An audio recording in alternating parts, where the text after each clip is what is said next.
Ano po ibig sabihin ng most? Ibig sabihin nito, kung God mo ay most, siya yung nandun siya sa majority.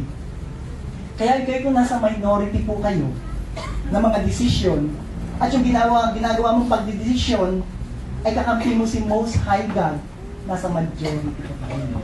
Amen? Nagagets niyo po ako? Amen. At nandun ka sa large na ikaayos at kabubuti mo, kasi yung most, yung kakampi mo eh.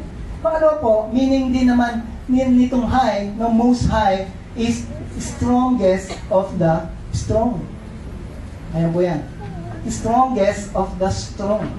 May mga strong. Sa Biblia po may nag-exist na mga Diyos. Ashtaroth, Baal. Nababasa niyo po yun? Diyos ni Baal, Diyos ni Ashtaroth. Yung pa pinaniwalaan ng mga Grego na sila Zeus, sila Jupiter. Alam niyo po, bilib na bilib sila roon.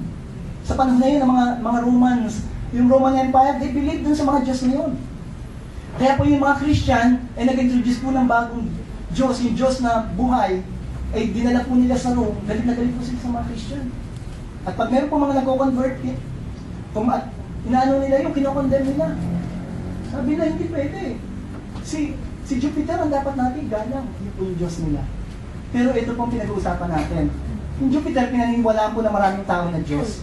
Hanggang ngayon po, marami pang naniniwala ron na yung Clash of the Titans ay nag-exist talaga. Amen? At meron pa po silang mga talagang lugar sa Mount Olympus na pinaniniwalaan na doon talaga kung pinanganak si Zeus o sino man ng mga Diyos doon. Naniniwala ko sila, pero ito mo, that's all we call that myth. Kaya tawag po ang mythology. But the God we worship, it's not a myth. He's a true God. Hindi po siya fiction. He's a true God. And kung meron kang Diyos na iba, yung Diyos mong ibang yan, tinatawag, ito po yung small time sa Diyos na tinatawag natin. Kasi siya si El Elyon. Pinangalanan ng sarili niya, El Elyon. Is strongest of the strong. And we call this name a superlative. Superlative, ibig sabihin po talaga, bonggang-bongga. Ito yung lagi narinig sa mga bata. Superlative God. Amen? Surpassing all other gods. Amen? Ano po yung mga gods ngayon sa mundo natin? Siguro po hindi po mga rebulto o anuman.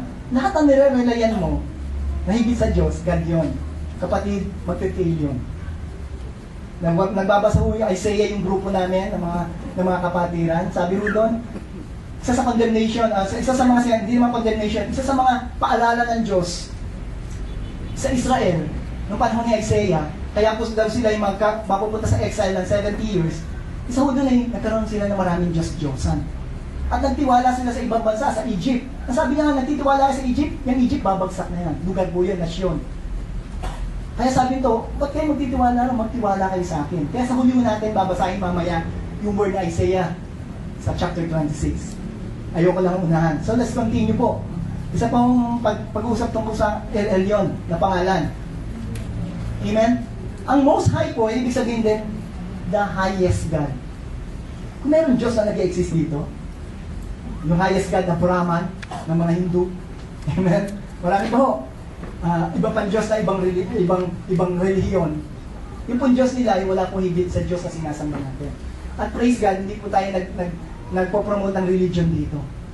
Amen? Although we talk about God at nakapalobo sa religion, pero hindi po natin pinapromote anong religion dito. Ano man religion mo, pwede ka sumama dito. Ang pinapromote natin dito ay yung Adonai relationship ng God. Relationship between your Lord and your Master. At yung Lord and Master mo ito na pinag-usapan natin last week ay Most High or God to the highest. Amen po? Amen. Tuloy pa ho tayo. Right? Ibig sabihin din ho nito that there is no other God that will surpass this highest God. Nobody like you. No? Yun po yung Diyos natin. Pag pinasok ka, no? Yung kanta po yun, no? Korean song. Pero totoo po yung pagdating sa Diyos, nobody. There is no other God that will surpass the highest God. At yung Diyos na pinag-usapan natin. Yun yung kinantahan natin dito kanina. Kaya hindi po dapat ganyan lang ang taas ng kamay doon. Ganon. Totoo po ba? Dapat todo natin kung pinatataas yung kamay natin. Hindi naman lang namin kayo pinipili tayo taas ng kamay.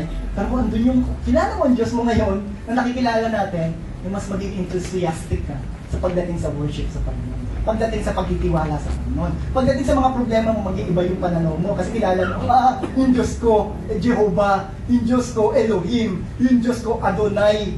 Yung Adonai, hindi ako pababayaan, nagmamay-ari sa akin. Yung Diyos ko pa, tinatawag pala ng Most High. Sabi natin, Most High. Most High. Let's pray. Father, in Jesus' name, You will guide us today, O Lord, as we study this Most High God. Lord, we cannot do this, Lord, and we cannot comprehend these names na mga pangalan mo kung hindi mo kami sasamahan. So we ask the Holy Spirit to be with us today. Lead us, guide us, direct us. Yung mga inhibition sa amin ay alisin nyo. Punuan nyo kami, Panginoon, ng pagkakaintindi at pagkakilala sa inyong salita.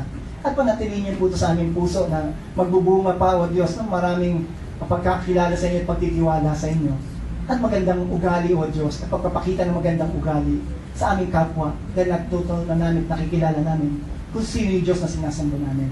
Salamat, Panginoon, pagpalain niyo pong lahat ng araw, lahat ng gagawin namin sa araw na ito, lalo na sa pag-uusap namin ng pangalan mo. At sabi mo, Lord, pag may nag-uusap sa inyo, andun kayo at naglilista kayo. Salamat, Panginoon, sa paglilista niyo sa pangalan ng bawat isang nandito ngayon. At handa niyong pagpalain at samahan na tugunin. Thank you, Father, you will be with us. We ask this in the name of our Lord Jesus Christ. And we'll all say, Amen. Amen. Praise God. Sige, palapakan natin ng Lord. So, pwede natin tawagin ang Diyos natin na the superlative God. The superlative God.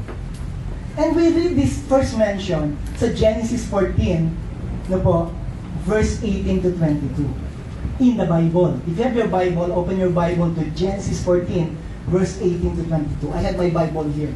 But we'll read it dun po sa ating projector.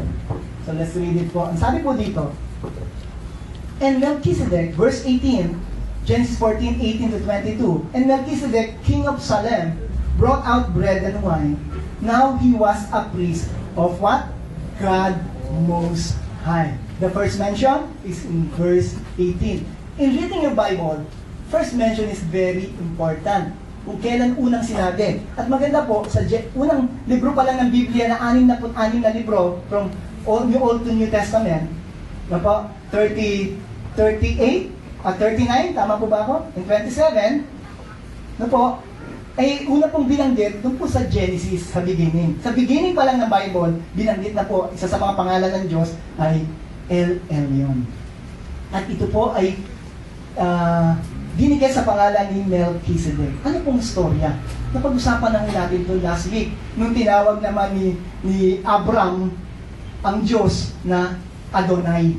Remember? Sa verse 15, Genesis 15:1, last week po ito, napag-aralan natin, if you remember. So ito pong pangyayari, meron pong gerang sinuong si Abram, na later naging pangalan ay Abraham. Pangalan niya po dyan ay Abram, exalted Father. Yun po ang pangalan niya. But nung naging Abraham, nadagdag po yung pangalan ng Diyos, yung hinga ng Diyos, siya po yung naging Father of many nations. So maganda po yung sinamahan yung pangalan ng Diyos.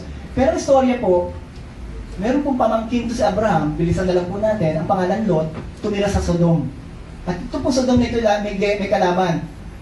Si hari, mga ilang hari, na ito po yung nagkaroon ng Battle of the Kings. Natalo po yung Sodom.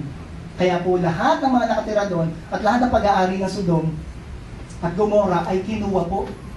Naging pag-aari nila King, yun na po yung pangalan, hirap po sabihin, Holodomer. Yun, kinuha po nila at yun po yung naging kanila na. Nalaman po ni Abram. Si Abram po ay isa po itong businessman at king ng kanyang clan. Maliit lang po yung clan niya. So, pumili po siya ng mga mighty men ng kanyang grupo. Sinugod po itong mga haring ito na tumalo sa Sodom na nakuha po yung pamilya at pag-aari po ni Lot. Mapadaling storya, natalo niya po.